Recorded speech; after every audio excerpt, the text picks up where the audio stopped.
If we make it through this whole thing without me falling over, then I'm going to be very impressed. Hello and welcome back to a rather icy edition of Staff Bikes. Today we've got my own Allez Sprint, which you may have seen the video of me building with limited success. So kicking off with the frame, this is the 2022 edition of the Specialized Allez Sprint, clearly with disc brakes and in the Chameleon colour scheme. I've gone for the size 54, which according to Specialized is the wrong size for me. But as you can see, I would like to run quite a long stem. So this is a 130mm -12 stem, and it's actually off an SL7. Why? Well, I quite like this clean integrated look, neat integrated look, which I must admit Specialized probably should have done in the first place. The Allez Sprint is actually designed to have external cables to this point, and then they go in through the, I guess that's a headset cap thing, through 4 holes and then down through the frame. Now, I didn't think that looked very good, so I have custom 3D printed this headset cap, and it hasn't broken yet. Now, if you're interested in doing this too, then probably don't 3D print yourself one, because at some point this probably will break. But there is a little company called Raceware, and they now make this, but I was in too much of a hurry and they hadn't yet released that product when I was building up this bike. Now, moving forwards, I've gone for the Pro Vibe Aero alloy bars. That's a catchy name, isn't it? These are 40 centimeters wide at the drops and slightly narrower at the hoods for maximum aero benefit.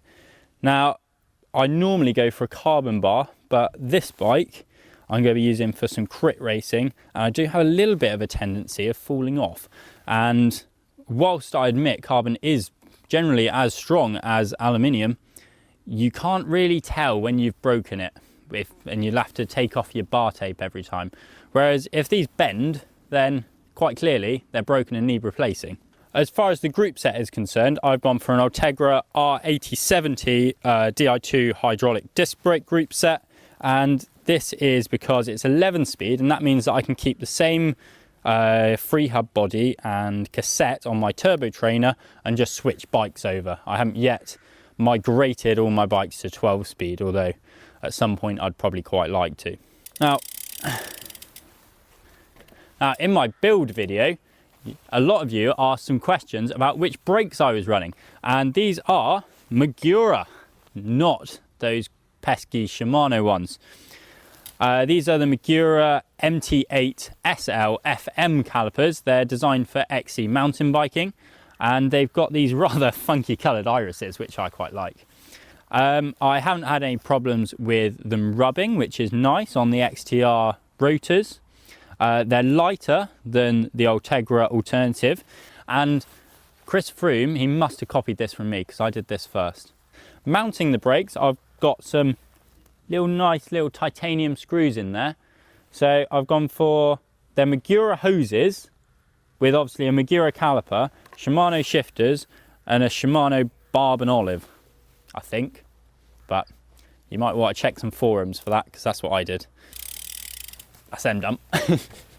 The wheels, these are on test. You might have seen them in our recent wheels video, and they tested rather well for aerodynamically. They were quite quick. These are the Hunt Limitless 60 UD carbon spoke. They're very nice. Despite being 60mm deep, they're really quite good in the wind. I went to the Canary Islands recently, hence the tan, which is getting slowly frosted away. And they were really good in crosswinds, and that's in large part thanks to the really wide front rim. Now, because they're so wide, I've also gone for 30mm tyres. These are Panaracer Agilist tubeless tyres.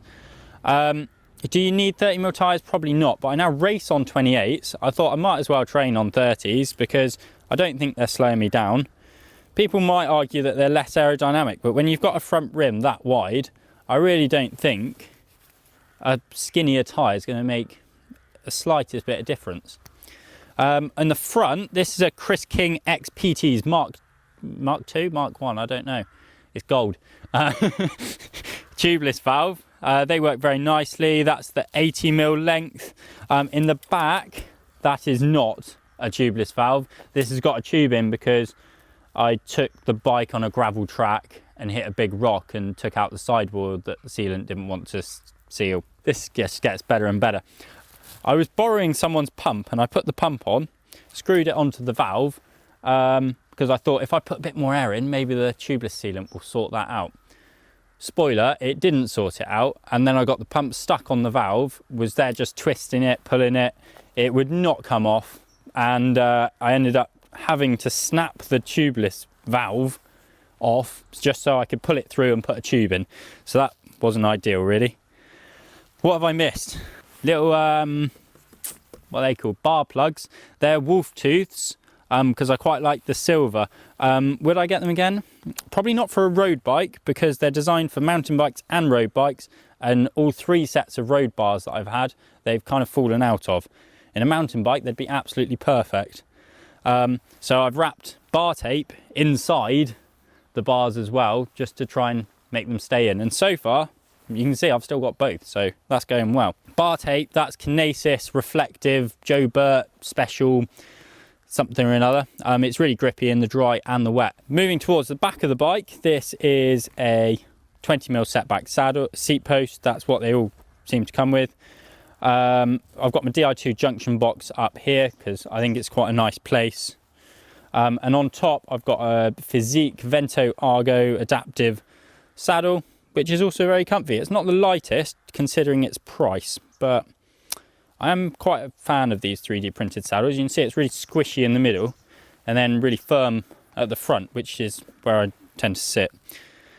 Coming down here, this is a, I really don't know how to say this, Sigeyi, something or another, direct mount hanger. It's in nice oil slick colour, so big fan of that. Does it improve shifting performance? Probably not, but you know, looks cool, especially for all the people following you. They can all see that and be worried. Power meter, this is a Quarq DFour 91. It's got Dura-Ace rings on it at the moment, although I will run Ultegra. They're a bit heavier, but performance is identical.